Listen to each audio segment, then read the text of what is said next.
This is the opportunity of a lifetime for people that have businesses and brands out there. Email us right now at advertise@hiphopun.com and you will get an opportunity to put your brand right in front of each video that we do. And let me tell you, the prices are crazy affordable. You definitely can afford it. Email us right now, advertise at Yes, hip I hop. heard T Grizzly recently, Mm-hmm. and I'm a T Grizzly fan. Mm-hmm. For confession, transparency. Yeah. I'm a trap music fan, transparency. As a consumer, I heard T Grizzly after dropping Burglar and then getting burglarized. I heard him call for rappers to watch what they say because their words have power. Mm-hmm. It can come back on them.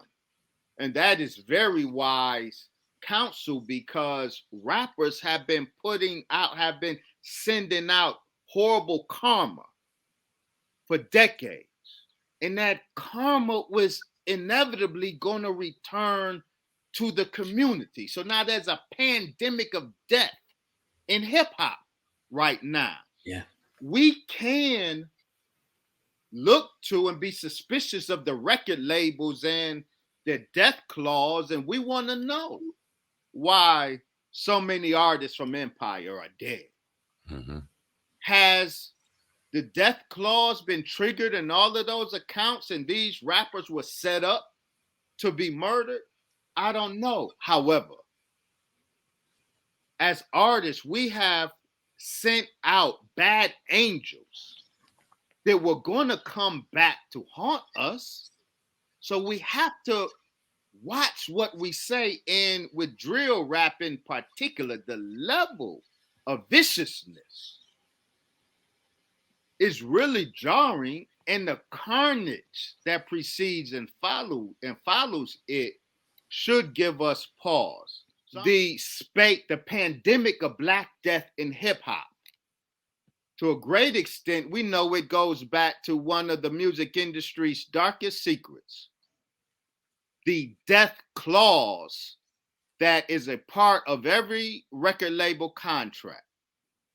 Death clause that the record labels can trigger when they determine that an artist is more profitable to them dead than alive. This death clause is real, and this death clause, it was triggered with Michael Jackson. It was triggered with Prince. It was triggered with Kurt Cobain.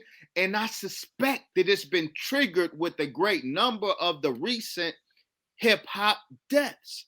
And so when I look at Kanye West, $1 billion Black man, his mind is so brilliant, it was able to generate $1 billion. And I see him with good reason threatening to go DEFCON 3 on Jewish execs of Hollywood. Jewish execs of Hollywood are those who are the Wizards of Oz, responsible for the carnage that has become hip hop and has become Black life as a result of the commandeering of hip hop. It is the Jewish execs of Hollywood who's ultimately behind that. So Kanye West is speaking the truth. I fear that when JP Morgan makes the decision to turn away his $1 billion, I suspect and I fear that they have plans to get that brilliant Black man's $1 billion in some other way. And I would hope that our brother is protected. I would hope that those around him are real careful about who is let into his circle, who's even feeding him his food. Because, now close on this note, when they trigger the death clause in order to profiteer from an artist that outlived his value in life and want to cash in death, one of their main methods is death by a contrived accident. This is CIA language. A contrived accident, a drug overdose, for example. And so I would hope that we don't find out that our brother Kanye West accidentally died of a drug overdose or accidentally died by a medical procedure as his mother did, because I know they want to separate that black man from his $1 billion. You know, oftentimes we put up videos, like we talk like this on our platform a lot. People will say some of the same stuff that you say. I want to ask you about the blood sacrificing thing.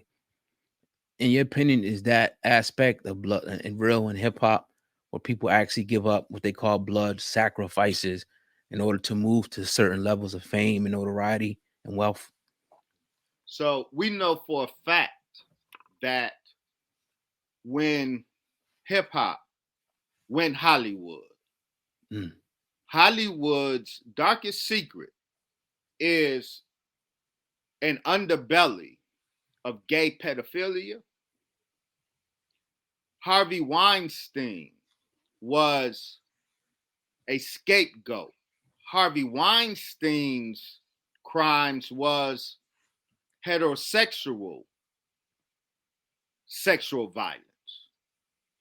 But the bigger crime of Hollywood is homosexual sexual violence, in particular, gay pedophilia.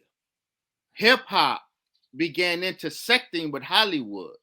And so when Inspector Deck talks about the parties, the Hollywood parties that him and other Wu-Tang members went to and saw these gay rituals taking place, we know that Newsweek exposed hip-hop's gay subculture. But the gay subculture of hip-hop, the secret gay underground of hip-hop, resulted from hip-hop going Hollywood. The gay moguls of Hollywood that are both movie moguls and music moguls, they absolutely contrived a secret homosexual underground. Now, we call it blood ritualism. What I do know is that there is absolutely a contrived and engineered hip hop gay underculture, which was down low in the 90s into early 2000s.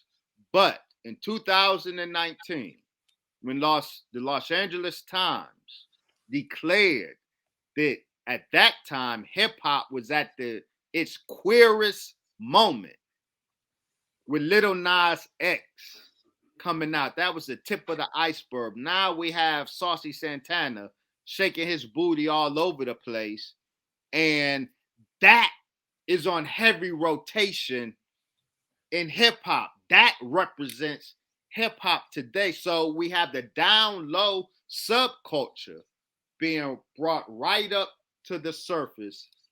That is real.